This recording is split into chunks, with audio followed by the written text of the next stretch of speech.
Bueno, un poco rácano, pero llegamos. ¿eh?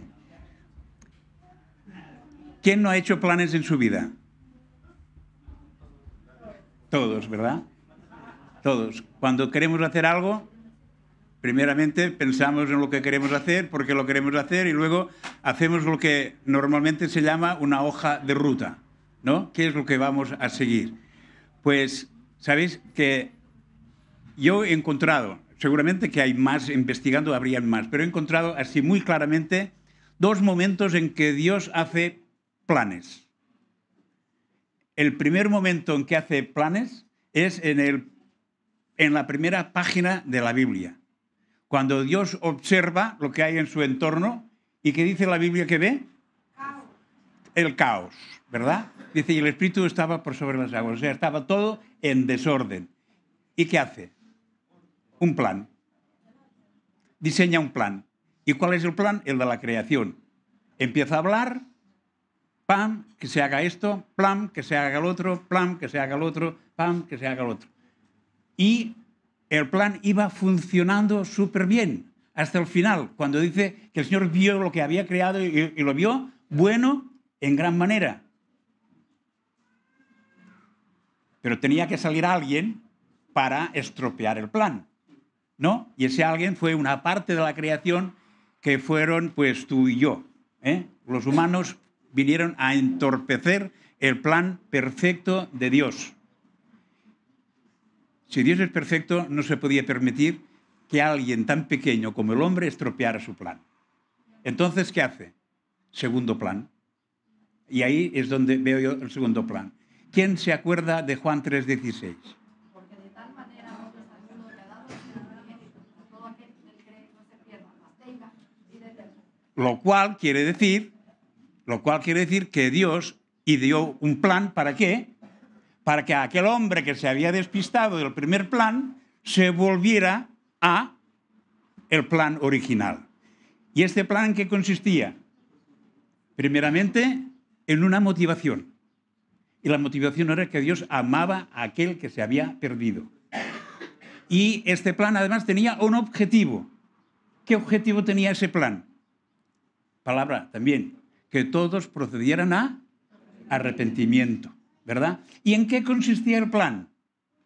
Pues en dar a su Hijo para que todo aquel que en Él creyera obtuviera la vida eterna. Este es el plan de Dios.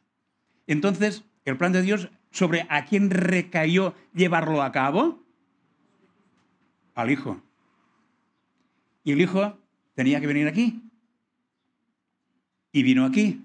Fue el Hijo de Dios encarnado que vino aquí y tenía que seguir con el plan de Dios. Y el plan de Dios sabemos que era de la salvación. Pero para llevar a cabo la salvación, Jesús también se tuvo que idear un plan. Se tuvo que idear un plan. Y cuando estaba, me lo imagino, ¿no? Jesús, cuando se iba haciendo mayor, cuando respondió a sus padres, ¿no sabéis que yo me tengo que ocupar de las cosas de mi Padre Celestial?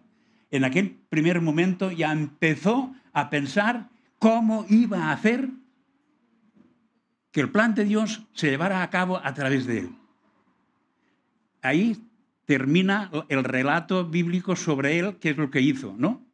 Pero lo que sí sabemos es que estuvo dentro de la familia, se crió como un niño normal, como un joven normal, de la época, evidentemente, no tenía ni PlayStations, ni móviles, ni nada, pero sí tenía un oficio que era el de su padre, que era de carpintero, y tenía una familia unida, temerosa de Dios, y entonces fue creciendo.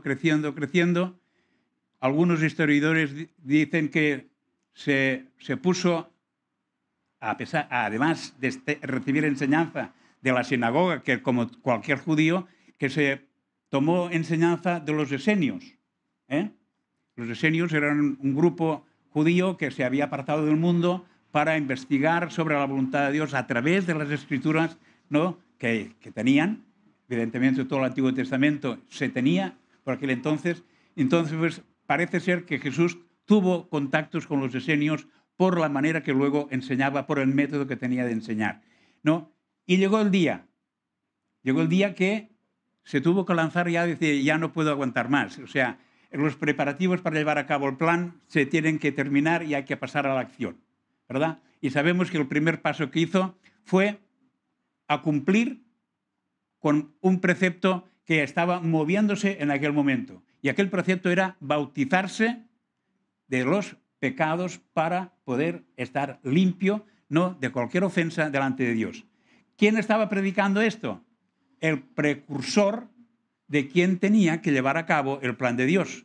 Juan el Bautista estaba predicando que iba a venir uno que él no era digno de desatarle las sandalias, ¿no?, y que éste iba a predicar el reino de los cielos, ¿no?, y que había que arrepentirse. Había que arrepentirse. Este es el mensaje de Juan el Bautista y de parte de Dios, era el profeta de parte de Dios, estaba llamando a las gentes al arrepentimiento, pues entonces el primero que quiso obedecer a este llamado fue Jesús. Si Jesús tenía que llevar a cabo el plan de Dios, tenía que empezar con el anuncio de Dios. Si el anuncio de Dios es arrepentirse, pues él tenía que dar ejemplo de lo que era arrepentirse. Y vemos que empieza su ministerio bautizándose. Y bautizándose vemos que recibe el beneplácito del Padre. A este es mi hijo, a él seguid, en él tengo toda mi complacencia. Y algo importante en el planteamiento, ahí Jesús solamente sabía que tenía que lanzar a cumplir con el propósito de Dios, porque eso lo tenía muy claro. Fijaros, en Juan 6:38 Jesús dice, porque he descendido del cielo, no para hacer mi voluntad, sino la voluntad del que me envió. Tenía claro que no podía hacer un plan si este plan no respondía a la voluntad de Dios. No podía lanzarse a ninguna aventura que aquella aventura no estuviera encubierta por toda la voluntad de Dios. Y que hace después de ser reconocido como el Hijo de Dios al que tenía toda la complacencia, que dice la Escritura que guiado por el Espíritu Santo se fue al desierto. Se fue al desierto. Y al desierto él se entrenó a vaciarse de sí mismo y dejarse llenar por todo lo que es la voluntad de Dios. Evidentemente que aquello tuvo éxito. Hasta tal punto tuvo éxito que el diablo se puso intermedio. Lo que estaba haciendo Jesús de ponerse delante del Padre, de vaciarse de sí mismo para que tomara lugar Dios mismo en sí mismo, esto molestó un montón al diablo porque decía, este sí que va a romper todo mi reinado aquí en el mundo. Este va a romper toda mi estrategia para llevar al mundo a donde yo quiero, que es al infierno. Y empezó, como todos sabemos, las 3 tentaciones a Jesús, ¿verdad? Que lo tentó en las 3 áreas más importantes de todo ser humano.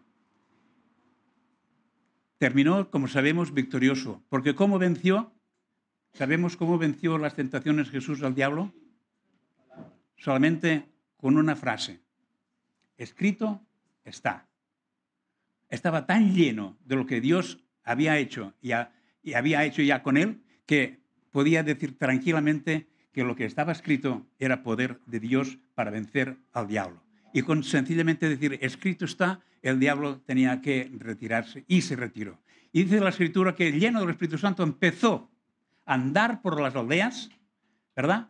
Andar por las aldeas y predicando ¿qué? El arrepentimiento y la llegada del reino de los cielos. Decía, arrepentíos porque el reino de los cielos ha llegado y está entre vosotros. Y este era el anuncio de que Jesús fue aldea por aldea. ¿Y qué ocurrió yendo por aldea? Que sin darse cuenta tenían una serie de personas a su alrededor, que le estaban siguiendo, que le estaban escuchando, que le estaban creyendo, que ya estaba viendo que él estaba llevando a cabo algo que tenía que ver con el plan de Dios. Y entonces es cuando él se para. Y se para, ¿no? Y antes de seguir, dejadme decir 2 cosas para que enlace con lo que quiero decir. Marcos 16:15 dice, Jesús dice a sus discípulos, id por todo el mundo y predicad el evangelio a toda criatura. Y en Mateo 28:19 dice, por tanto, id y enseñad a todas las naciones, bautizándolas en el nombre del Padre, del Hijo y del Espíritu Santo. Un mandamiento con 2 versiones. Uno dice, id por todo el mundo, y el otro dice, id y enseñad. Uno era ir, el otro es ir y enseñar. ¿A quién? Al mundo, a las naciones, esto sería igual.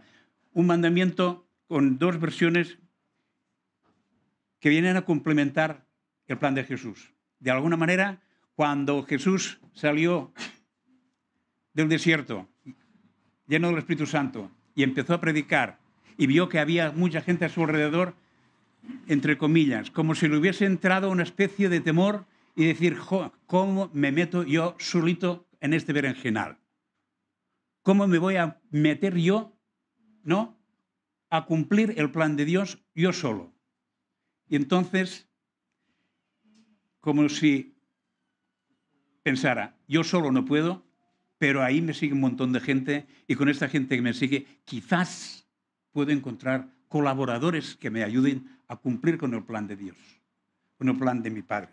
Y entonces vemos aquí que a nosotros es como si fuera un llamado para nosotros, que si entendemos este mandamiento de ir y enseñar, o ir, predicar y hacer discípulos, nos lo tomamos como nosotros, de alguna manera nos hace a nosotros colaboradores del plan de Jesús.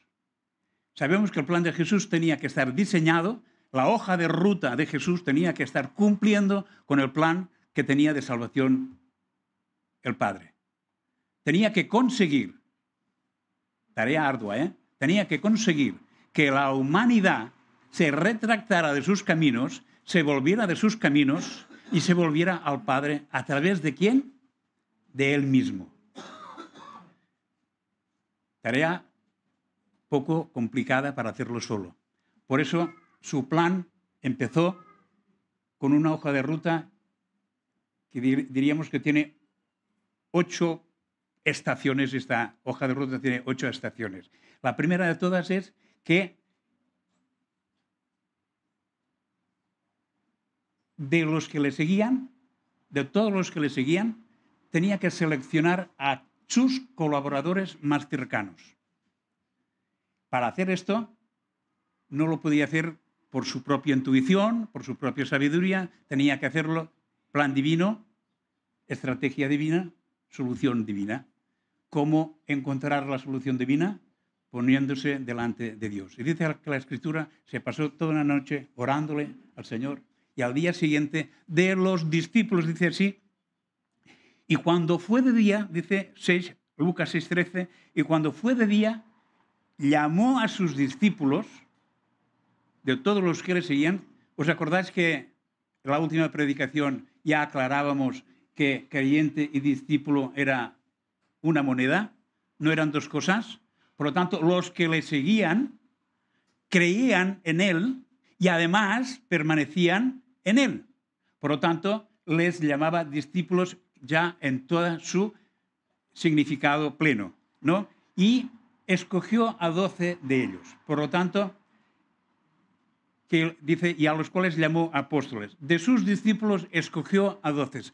¿Qué hizo lo primero para llevar a cabo el plan? Lo primero para llevar a cabo el plan, decir, yo solo no puedo, necesito un equipo que entienda lo que vamos a hacer. Por eso les llamó apóstoles. ¿Qué quiere decir apóstol? Enviado, mensajero. No es un cargo, no es un título, sino es una tarea. Es una tarea. Y entonces los llamó porque tenía predilección por los que llamó o porque fue el fruto y el resultado de su vigilia de oración. Yo entiendo que fue el resultado de su vigilia de oración.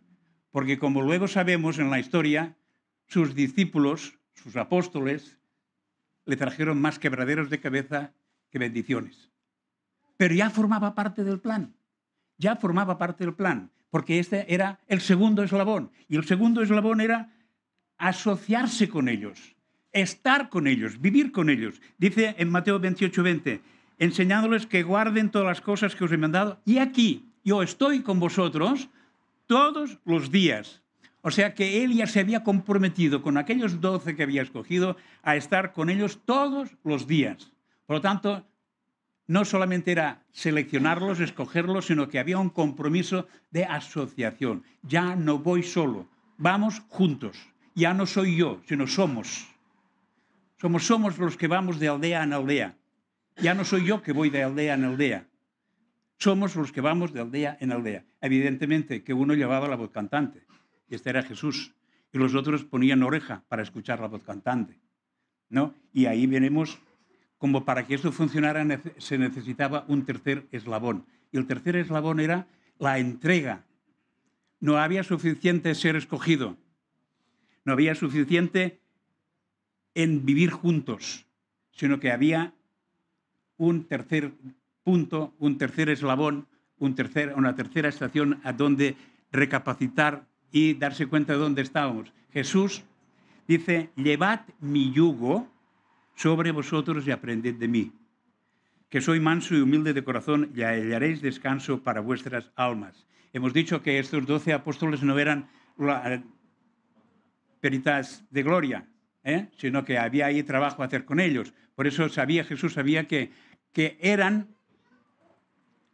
personas colaboradoras suyas en el plan de Dios y por lo tanto los tenía que preparar para que el plan de Dios se llevara a cabo. Y tenían que aprender. ¿Y tenían que aprender de quién? De quién había sido enviado. ¿Quién había sido enviado? Jesús. Por lo tanto, él era el encargado de que aquellos 12, escogidos por él, asumieran el papel de colaboradores suyos para el plan de salvación de Dios. Y aquí vemos que dice, llevad mi yugo. ¿Qué quiere decir el yugo?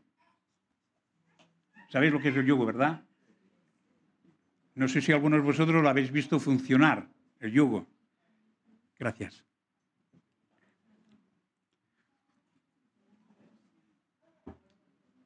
Pero yo sí, yo sí vi cómo funcionaba el yugo tirando de carros, ¿no? Y el yugo tenía la particularidad que siempre había un veterano y un novato. A la hora de tirar del carro, no del carro-coche, el carro de dos ruedas, que tenían allí en el centro, y ahí había un mulo y aquí había otro mulo. Entonces, el yugo. Había uno de veterano y uno de joven, ¿no? ¿Para qué? Para que el joven se acostumbrara a andar al ritmo que se necesitaba para tirar de la carga. Y para que se aprendiera también a andar al mismo paso. ¿Os habéis fijado vosotros, los que sois casados, que si andáis cogidos por la cintura y vais a contrapaso, aquellos golpe culo uno tras otro? Que para poder andar bien, y significado que estamos cogidos así, con buena armonía y tal, tenemos que ir al paso, izquierda, derecha, entonces funciona. Pero cuando uno vaya por la derecha, el otro vaya por la izquierda, golpe culo para aquí, golpe culo para allá, ¿no? Y esto hay que aprender a hacerlo. Y esto es el yugo. Por eso Jesús dice, no os preocupéis porque os hable del yugo, porque mi yugo es fácil y ligera es mi carga. Por lo tanto, pero sí hay que poner el yugo, sí que hay que poner compromiso, sí que hay que poner obediencia, sí que hay que poner un referente, y el referente soy yo. Por eso dice, aprended de mí. Y aprender de mí quiere decir disciplina, quiere decir compromiso. No quiere decir yo aprendo cuando a mí me viene bien. Esto me suena a mí en alguna clase, es que a mí no me viene bien. A mí no me viene bien. O sea, vale, pues no te viene bien aprender, quieres decir. Porque la clase es para aprender, ¿no? No me viene bien.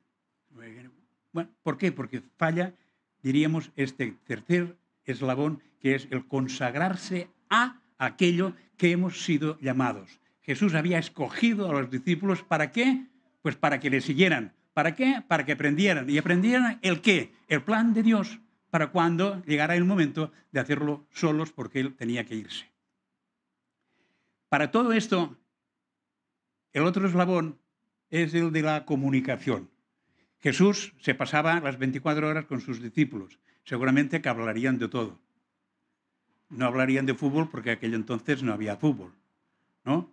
Pero seguramente que hablarían del tiempo de la cosecha, de la fiesta de la vendimia, hablarían de todo. Hablarían de que si los romanos están llevando unos impuestos descarados, que si tal, que si... Hablarían de todo. Pero también hablarían de lo que Dios quería que hicieran. Y Jesús les enseñaría de lo que Dios quería que supieran. Por eso dice, yo les he dado tu palabra, dice Jesús en una oración al Padre. Y el mundo los aborreció porque no son del mundo, como yo tampoco soy del mundo. Dice, yo les he dado tu palabra. Jesús les comunicó todo lo que él sabía. ¿Por qué sabía cosas? Jesús sabía cosas. Dice en Juan 15:15, yo no os llamo siervos porque el siervo no sabe lo que hace su Señor, pero yo os llamo amigos porque todo lo que he oído a mi Padre os lo he dado a conocer. Jesús hablaba a sus discípulos de lo que el Padre le daba a conocer. Y sabemos que le dio a conocer todo. ¿Sí? ¿Jesús sabía todo? A ver, aquí los que han profundizado en la palabra. ¿Jesús sabía todo? ¿Todo, todo, todo? Pues no, todo no. Todo no. Había una cosa que estaba reservada sola y exclusivamente al Padre. Y esta nunca la enseñó. Así que si alguien quiere enseñaros esto, se lo inventa. Porque Jesús enseñó todo lo que el Padre le había enseñado. Y esto es lo que enseñó. Pero lo que no enseñó fue el día de su venida. Amén. Todo lo enseñó. Por lo tanto, ahí también alerta, que nadie nos enseñe que el día 13 de agosto del 2025 va a venir el fin del mundo. Puede decirlo, pero que no lo diga como una enseñanza, que lo diga como un chiste, como una suposición, y tal, pero que no lo diga como una certeza. Porque ni Jesús, que enseñó todo lo que el Padre le había dicho, y dice la Escritura que nos lo dejó dicho en las Escrituras, esto no lo dijo. Por lo tanto, vemos ya una serie de eslabones. Repasemos los eslabones. En primer lugar, porque eso tiene importancia, porque si el plan de Jesús tiene una hoja de ruta que pasa por seleccionar a personas, si luego pasa para asociarse con estas personas, si luego pasa por consagrarse juntamente con estas personas, por lo tanto, con compromiso de llevar a cabo lo que se está intentando llevar a cabo y a través de quien tiene que manejar todo el plan. Y el que tiene que manejar todo el plan es Dios, por lo tanto, todo tiene que venir de parte de Dios. Y esto es lo que Jesús hacía con sus discípulos. Y no solamente lo hacía con palabras, también lo hacía con demostración. Jesús no solamente hablaba, pocas veces dijo que él fuera el Cristo, pocas veces lo dijo, y pocas veces dijo que era el Hijo de Dios. Más bien fueron los demás que lo reconocieron como tal. ¿Por qué dijo tan pocas veces quién era y por qué los demás le reconocieron por lo que él era? Por lo que demostraba, por los hechos que demostraba. El poder de Dios manaba de él. Y esto pues quedaba claro, ¿no? Y por lo tanto él enseñaba a través del ejemplo. Dice en Juan 13:15, porque ejemplo os he dado, porque también vosotros hagáis como yo he hecho. No era un ejemplo fanfarrón, sino era un ejemplo didáctico. Era un ejemplo para que los demás aprendieran que si él podía hacer aquello en el poder de Dios, si el aprendiz estaba al caso de la lección, podría llevar a cabo también el poder de Dios en su hacer. Por eso Jesús no se corta cuando dice, estas cosas he hecho, pero mayores podéis hacer vosotros, de las que yo he hecho. Por eso el siguiente punto sería la delegación. Ya podríamos decir que hasta allí teníamos que sus discípulos habían entrado ya en una dinámica de identidad con Jesús, ¿no? Y entonces Jesús ya puede llegar a entender que puede darles el siguiente mensaje. Vamos juntos, ¿vale? Estamos desarrollando la obra del Señor y la estamos desarrollando juntos. Pero todos estamos comprometidos en ello. Todos estamos de acuerdo a que esto es voluntad de Dios porque el Señor es lo que nos está diciendo lo que vamos haciendo. Es el poder de Dios que se está demostrando en nuestro quehacer. Por lo tanto, yo ahora ya os puedo decir qué espero de vosotros. Por eso dice ahí, les dijo, venid en pos de mí y os haré pescador de hombres. Ya les está diciendo el por qué está con ellos. ¿Por qué los discípulos están con el Maestro? ¿Por qué los discípulos están con Jesús? ¿Qué significado va a tener toda aquella enseñanza de los discípulos con el Maestro? Pues porque va a llegar un momento en que los discípulos van a tener que asumir el papel de pescadores de hombres, o sea, de captador de personas para el plan de salvación de Dios. Va a llegar el momento en que el protagonista, que es Jesús, se va a ir y van a quedar otros protagonistas que van a ser sus discípulos, que van a tener la misma misión que es captar personas para el reino. Y Jesús, como buen maestro, hacía exámenes. Hay gente que les aterra los exámenes. No sé por qué. No sé por qué les aterrará los exámenes. Porque en definitiva el examen no es otra cosa que la manera objetiva de saber lo que sabes. Es la manera objetiva de saber lo que sabes. No es una nota. Sino, si es un 10, quiere decir que sabes mucho. Sino que toda la enseñanza que has recibido, no solamente la tienes ahí, sino que la sabes aplicar. Por eso te han puesto un 10. Todo lo demás va bajando, por lo que te está diciendo, sabes, pero no mucho, sabes, pero poco, sabes, pero casi nada, sabes nada. El examen te viene a decir esto. Y lo cual uno sabe o no sabe, ¿en razón de qué? En razón de entender o no entender lo que se le está enseñando. Porque fijaros lo que dice ahí Marcos 8, 15 o 17. Les mandó diciendo, mirad, guardaos de la levadura de los fariseos y de la levadura de Herodes. Esto era la enseñanza. Y discutían entre sí diciendo, ¿es porque no tenemos pan? Y cuando Jesús lo entendió les dijo, ¿por qué discutís porque no tenéis pan? ¿Aún no comprendéis ni entendéis? ¿Aún tenéis endurecido vuestro corazón? Fijaros, imaginaos que el maestro os enseña a sumar. Y estás ahí, a mí no me sale la suma. El maestro dice esto, pero yo no sé por qué. No sé si son por los números, si será por esta crucecita que hay aquí. El caso es que a mí no me sale la suma, ¿no? Y que luego venga el maestro y te diga, bueno, es que para sumar lo que hay que hacer es esto y lo otro. Eres poco corto de ahí y por eso no entiendes. Bueno, yo no sé si me ha ayudado demasiado, ¿no? No sé si me ha ayudado demasiado. Igual me deja peor que antes, ¿no? Pero sí Jesús pone ahí, no entendéis ni comprendéis, porque una cosa es que te obsesiones a algo y la otra cosa que aquello que no sabes es porque no comprendes ni el por qué, ni entiendes el para qué. Y entonces se te hace todo un lío mental y es imposible avanzar, ¿no? Por lo tanto, lo primero que, antes de saber lo que te están diciendo, lo importante es saber por qué te lo están diciendo y cómo entiendes lo que estás diciendo. Y entonces podremos entrar en el contenido. Pero ir al contenido sin saber los porqués es cuando la mente se cruza, ¿no? Por eso dice Jesús, no comprendéis, no entendéis, pero Él se aseguró que entendieran. Se aseguró que entendieran. El versículo siguiente dice, teniendo ojos no veis y teniendo oídos no oís, y no os acordáis.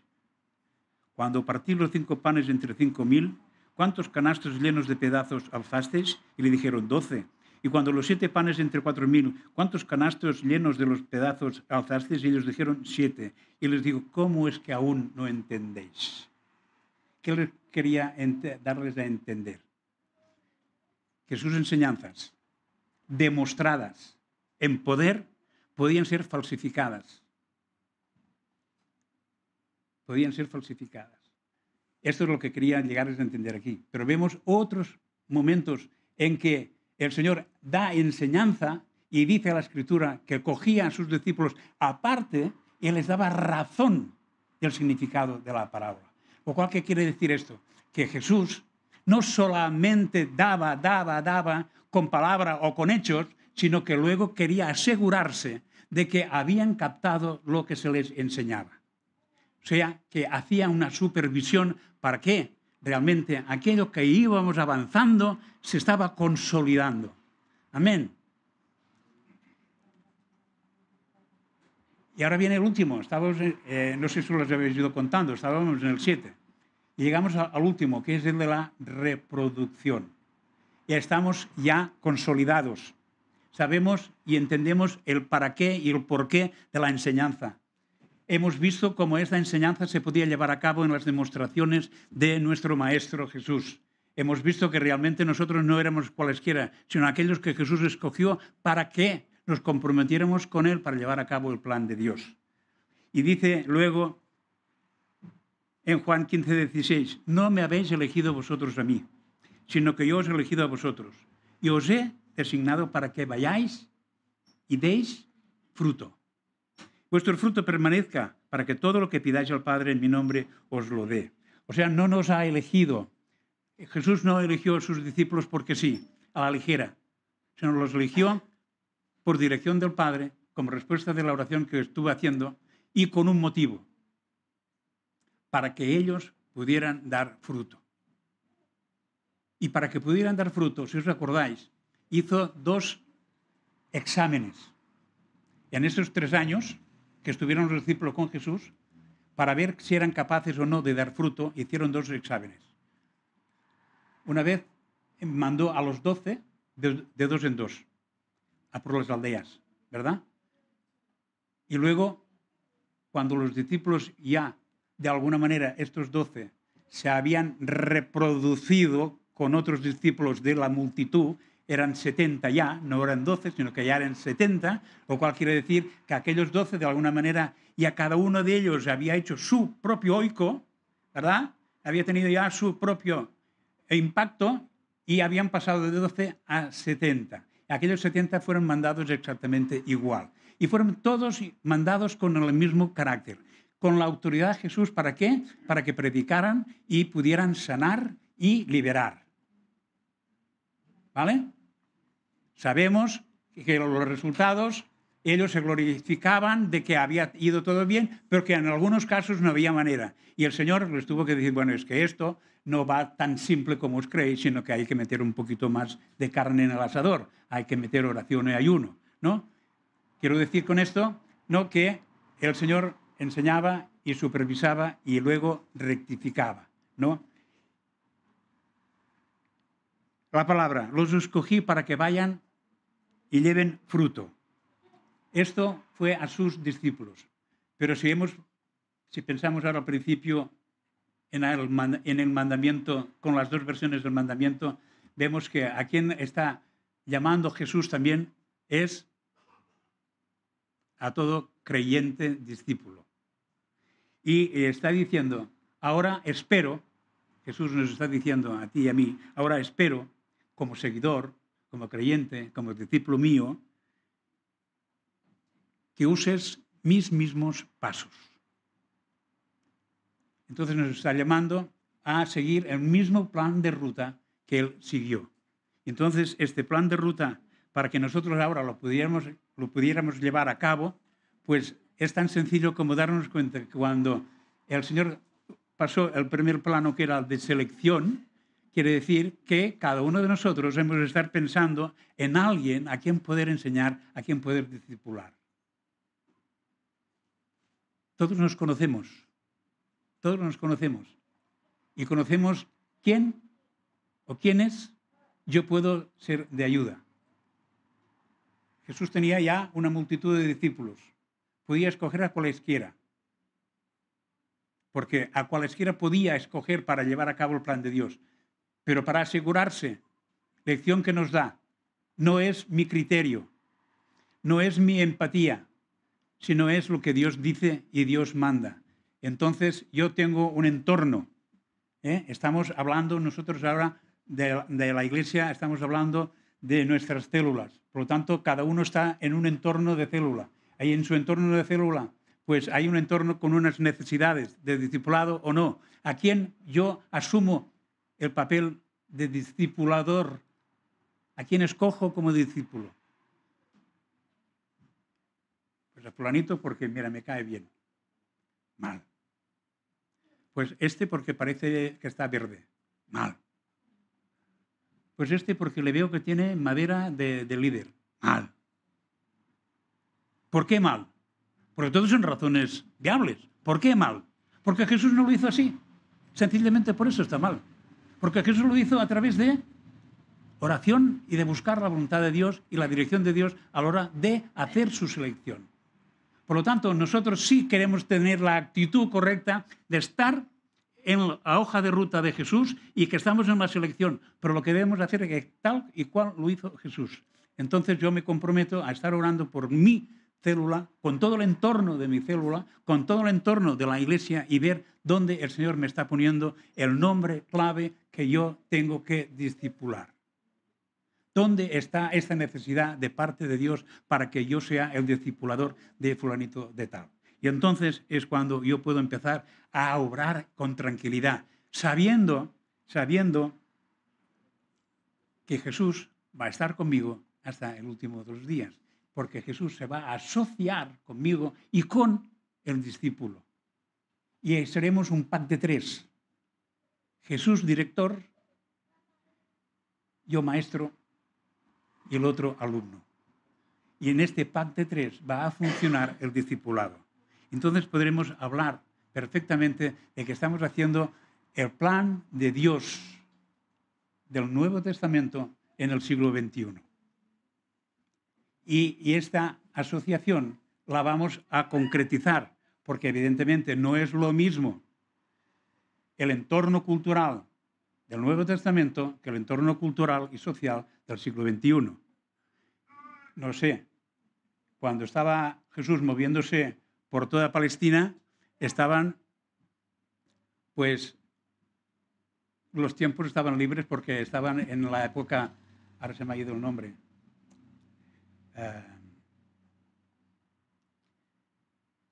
aquello cuando 7 años y el 7 era el año de la... ¿Quién se acuerda? Se me ha ido el nombre. Bueno, había una costumbre en la ley judía que durante 6 años se estaba trabajando y el 7 se descansaba. Sabático. Pues a los 7 veces 7 sabáticos había el gran sabático, que era el sabático más el otro. O sea, eso coincidía en el 49 y el 50. El 49 era el sabático que le tocaba y el 50 era el resumen de los otros 7 sabáticos. Por lo tanto, el ministerio de Jesús coincidió en el 49 y el 50, lo cual quiere decir que la gente, por eso le sigue tanta multitud, no es justificable, no lo digo como una justificación, sino para que lo cojamos dentro del entorno histórico, ¿no? Que a lo mejor nos puede sorprender, es que esta gente no trabajaba, ¿le seguían solamente los gandules? ¿Qué pasa? Los que estaban en el paro, ¿le seguían? No, le seguía la multitud que tenía un interés por Jesús, porque aquella gente estaban, pues, desvagados. Por ley estaban desvagados, estaban viviendo de los ahorros de los años anteriores, ¿verdad? Y por lo tanto, aún había ahí que mucha gente estaban endeudados y gracias a estar en este periodo de tiempo, aquellas deudas eran perdonadas. Por lo tanto, habían facilidades culturales, sociales y económicas como para estar dispuesto o no a seguir a Jesús.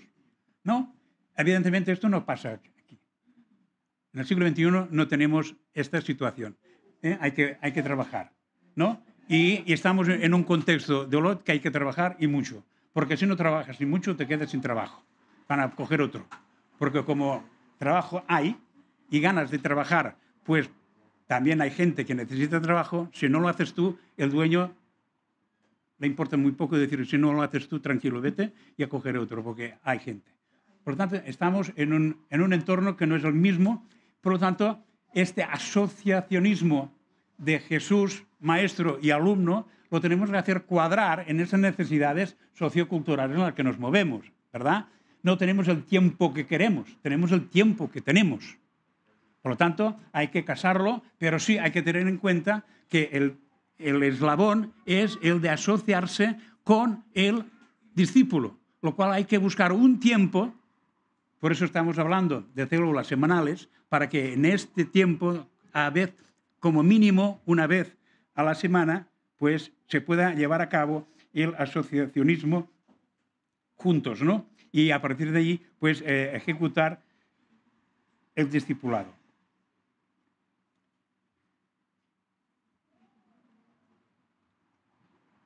Sí, esta relación. Hemos quedado, ¿no? Y ahí tocaré una piedra que está colocada, débilmente colocada en el muro, ¿no? Porque hemos hablado que una de las cosas que había era la consagración, el compromiso. Jesús quería que sus discípulos que había escogido estuvieran comprometidos con él. Hasta el punto que los discípulos dejaron sus familias, dejaron sus barcas, dejaron sus empleos y fueron con Jesús. O sea, se comprometieron con Jesús antes de comprometerse con lo que ellos tenían o eran. ¿Vale? O sea que el compromiso fue serio. Entonces, en este triángulo Jesús, maestro, discípulo, y en esta fecha que hemos quedado para hacer el asociacionismo, tiene que estar cerrado con un compromiso. Y el compromiso no se rompe porque sí. El compromiso no se rompe porque no tengo ganas, o porque hoy llueve, o porque hace frío, o porque he estornudado un poquito y me siento flojillo. El compromiso se rompe cuando hay una razón que lo rompe. No lo rompes tú, lo rompe las circunstancias. Entonces es cuando no hay otra manera que adaptarse y renegociar este asociacionismo, porque vemos que las circunstancias nos están continuamente rompiendo nuestro compromiso. Pero nosotros no estamos en la actitud de hacer el flojo delante de cualquier situación que nos venga y romper esta situación. Obedecernos unos a otros, si tenemos el triángulo bien cerrado, si el alumno obedece al maestro y el maestro obedece al alumno, quiere decir que tanto el alumno como el maestro están obedeciendo a Jesús. Amén. O sea, no es el alumno que se esclaviza a las razones del maestro, porque el maestro es un intransigente. Ni el maestro se acomoda a las exigencias del alumno porque tiene miedo a perderlo. No. Se toma el compromiso, porque es un compromiso que sellamos los dos, maestro y alumno, lo sellamos delante de Jesús. Y Jesús es el que toma el compromiso de mantener aquello en la dirección adecuada. Amén. Pues podemos seguir. Porque si esto funciona, ya puede funcionar lo demás, que es la comunicación. Y la comunicación hemos dicho que Jesús hablaba a sus discípulos aquello que había recibido del Padre. Por lo tanto, el maestro no va a hablar más allá de lo que él ha recibido de parte de su maestro. ¿Y quién es su maestro? Jesús. Y esta enseñanza de Jesús la habrá recibido o bien directamente o bien por enseñanza de algún discipulador que haya tenido él, pero siempre en el marco de lo que es la palabra de Dios. Siempre en el marco de la palabra de Dios. Nunca va a aparecer ahí, es que yo creo que esto debería de ser así. Más bien diría, yo en la Escritura veo tal cosa. Yo mirando las palabras veo tal otra cosa. Nunca decir yo creo o yo podría, porque esto es meternos en un berenjenal que no nos toca. Es dejar el triángulo solamente en una línea recta. Hemos perdido el vértice Jesús. En el momento que digo yo creo, Jesús desaparece del triángulo. Desaparece entonces la dirección adecuada de lo que estamos haciendo en el trabajo de discipulado, que es la delegación. Porque yo estoy ni más ni menos enseñando a un discípulo para que él pueda asumir el papel de discipulador cuando llegue el momento. Por lo tanto, yo no puedo ir alimentándole de mí mismo porque va a engordarle de sí mismo más de mí mismo. O sea, va a ser un yo más otro yo, lo que estoy dando. En vez de ser un Jesús que está ocupando el lugar del yo, que es lo que yo debo de enseñarle, ¿no? Y eso lo tengo que hacer con el otro eslabón, que era el de demostrarlo. O sea, yo puedo decir, como vulgarmente se dice, yo puedo decir misa. Y los domingos ir a jugar al fútbol. Me puedo decir misa si luego no cumplo. Evidentemente, que nadie me juzgue porque soy imperfecto. Esto es lo primero que hemos de tener en cuenta. Imperfectos somos, pero una imperfección que sabemos que está cubierta por la sangre de Jesús. Y entonces esto es lo que tratamos siempre de demostrar de demostrar cuando andamos como cristianos. No andamos de Superman, sino que andamos de protegidos por la sangre de Jesús. Cubiertos por la sangre de Jesús. Que nuestros defectos, estando visibles, están cubiertos por la sangre de Jesús y por lo tanto no impactan en la vida del otro. Porque van a transformarse sencillamente en una lección. Por eso cuando en Hebreos se exhorta que se oren por los pastores, ¿qué se dice? Que se tengan en cuenta no sus obras, pero sí imitad su fe. Porque la fe no siempre se traduce en obras. ¿Por qué? Por la imperfección del hombre que tiene la fe. Pero la fe es genuina. Si la fe es genuina, imita esta fe para que tú puedas hacerla fluir como debe de fluir en ti. No te fijes cómo fluye en el otro. Imita cómo el otro se esfuerza para que fluya su fe. Esto es lo que hemos de imitar. Esto es lo que hemos de copiar. Y esto es lo que hemos de tratar de mostrar a nuestros discípulos. Que nuestra fe es genuina y el resultado está en proceso. Nuestra fe es genuina, ya está completada. ¿Quién la completó? Jesús es autor y consumador de la fe. Por lo tanto, nuestra fe en Jesús es completa. Lo que no es completo son los resultados. Pero la fe sí que es completa, ¿no? Y entonces somos vulnerables delante de los demás, porque no siempre lo que hablamos somos capaces de llevar a cabo. Pero esto forma parte de la vulnerabilidad de quienes somos. Pero ¿quién está guiándonos? Este es lo que tenemos que tratar de demostrar. Y por lo tanto, debemos de hacer también supervisión. Hacer supervisión. Algo que tampoco no nos agrada demasiado. No tenemos la cultura de la supervisión. Creemos que cuando alguien nos viene a supervisar, nos viene a criticar y a machacar. Y en cambio la supervisión, sencillamente, como he dicho antes, es la manera de saber si andamos correctamente o no. Es la manera de saber si en cualquier cruce no nos hemos equivocado de camino. Porque es muy fácil que, yendo en un camino, que aparezcan distintos cruces y siempre acertar el bueno. Es fácil equivocarse. Y por lo tanto es bueno que de vez en cuando hagamos un alto en el camino, miremos el mapa. Ahora que en el GPS ya no pasa, ¿no? Porque si te equivocas y saltes los cruces, ya te salta y dice, salgan al próximo cruce, porque se ha equivocado, ¿no? Ya te salta, Pero cuando íbamos con mapa, pues tenías que hacer tu paro y mirar las señales que tenías ahí al lado de la carretera y mirar en los mapas si cuadraban. Y si no cuadraban, quería decir que había que dar marcha atrás y rectificar, ¿verdad? Eso no es ni más ni menos que hacer supervisión. Entonces, hemos de mirar que nuestros discípulos estén entendiendo los pasos que, como creyentes, esta fe de creyente se vaya transformando en aquella fe de discípulo. Por lo tanto, que vayan siendo obedientes a la palabra del Señor, ¿no? Y por lo tanto, también, siendo obedientes a la palabra del Señor, dar cabida a que puedan ya empezar a reproducirse. Hay un miedo general. ¿Cómo voy yo a hablar si yo no conozco nada? O conozco muy poco. ¿Cómo voy a hablar? Pero ahora me voy a repetir, porque esto lo digo un montón de veces. Todos tenemos la primera lección aprendida y vivida, que es el día que aceptamos a Jesús como Señor y Salvador. Todos vivimos una experiencia personal, intransferible, que nadie nos la enseñó, sino que la vivimos.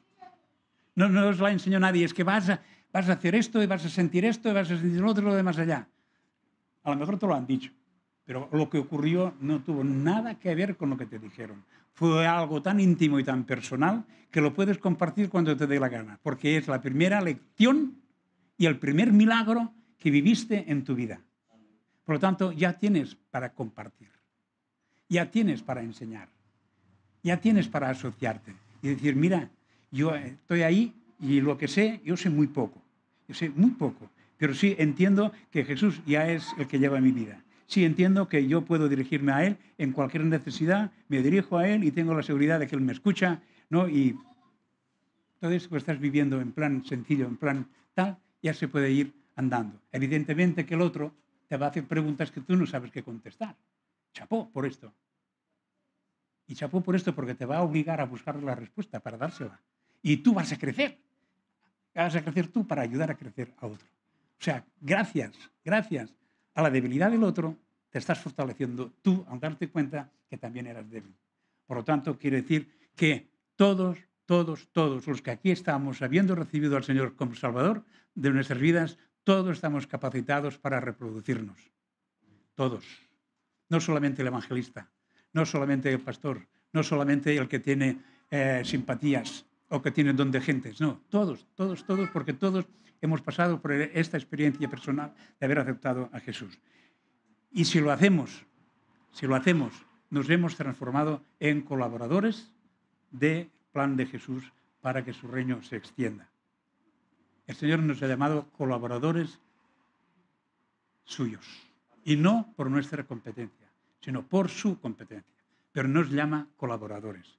Por lo tanto, tenemos el plan de Jesús, la hoja de ruta de Jesús, esos 8 puntos quedarán ya grabados por si los queréis, porque creo que hay que tenerlos en cuenta y bien presentes, si no memorizados, sí, en la hoja de ruta, en el andar de pensar que hay que buscarse a alguien para ayudarle a encontrar a Jesús y vivir a Jesús, ¿no? De la manera que yo lo voy entendiendo y que el Señor me va ayudando, yo puedo ya ser útil para otra persona para expandir el reino. Dice en Lucas 24, 45, 49. Entonces les abrió el entendimiento para que comprendieran las Escrituras. Y les dijo, así está escrito, y así fue necesario que el Cristo padeciera y resucitara de entre los muertos al tercer día, y que se predicara en su nombre el arrepentimiento y la remisión de los pecados a todas las naciones, empezando por Jerusalén. Vosotros sois testigos de estas cosas. He aquí, yo envío sobre vosotros la promesa de mi Padre. Pero esperad en la ciudad de Jerusalén hasta que seáis revestidos del poder de lo alto. Es necesario que hubiese un plan de Cristo. Y el plan de Cristo ya sabemos cuál fue.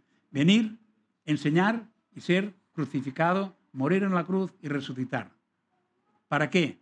Para que ahora nosotros pudiéramos predicar con autoridad la enseñanza del arrepentimiento y de la remisión de los pecados. ¿Por qué?